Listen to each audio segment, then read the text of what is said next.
Who do you anticipate will start opposite of Nick Bosa? If I had to say who I think, it's probably gonna. I want to say because I as I'm about to say this, I'm like changing my own mind. If I had to bet on it, I would say maybe a draft pick. The Niners could go edge in the second. The Niners could go edge in the third. I can't imagine that they don't go edge at some point in this draft.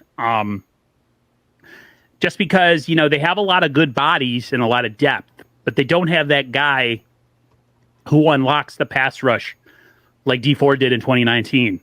A speed rusher, like a guy that has the bend that could get around the corner quick. Because right now Bosa gets all the attention, and it would be nice to have someone else on the other side. So if I'm gonna pick somebody, I don't think anybody of the current crop that we got, even though I think Teray could be something special with Chris Kasarik, I think it's going to be a draft pick. What draft pick that is, I have no idea. You're telling me you're not a believer in Samson E. He's good depth. He could turn into something next year. When I saw us in 2019 and how we used to just abuse quarterbacks, it'd be nice to go back to that. And hopefully, they could prove me wrong and not touch edge in the draft at all. Maybe it's just not on their board. It's not a, BPA, best player available. But we'll see. Samson, he's making a pretty penny. He's making $5 million a year, and the 49ers could let him go, but I don't think they will at this point in the season, even though you could argue it's still early. But I think the Lynch values defensive linemen, and we're going to have at least 8 to 10 defensive linemen on the active roster, I believe.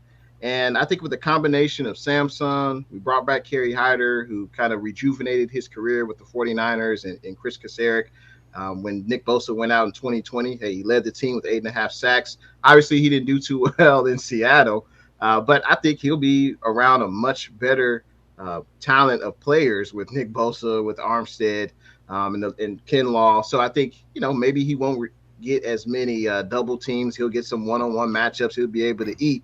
So I like Samson. I like the combination of Samson, Teray, Hyder. And I think that's a pretty good, threesome there. And I definitely anticipate the 49ers select an edge rusher early in the draft, because that's just what they do. The Niners select edge rushers. They selected a defensive lineman every year, except, of course, McGlinchey and Trey Lance in the first round. So I anticipate they'll do that early. I think so too, but I think with the depth that they have, it won't be a pressure. Like, they won't be pressured to pick one at 61. I feel because of the depth that they've added throughout the roster, 61 will literally be best player available. So they could go safety, they can go interior offensive line, and they could go edge. I think they could go a number of ways.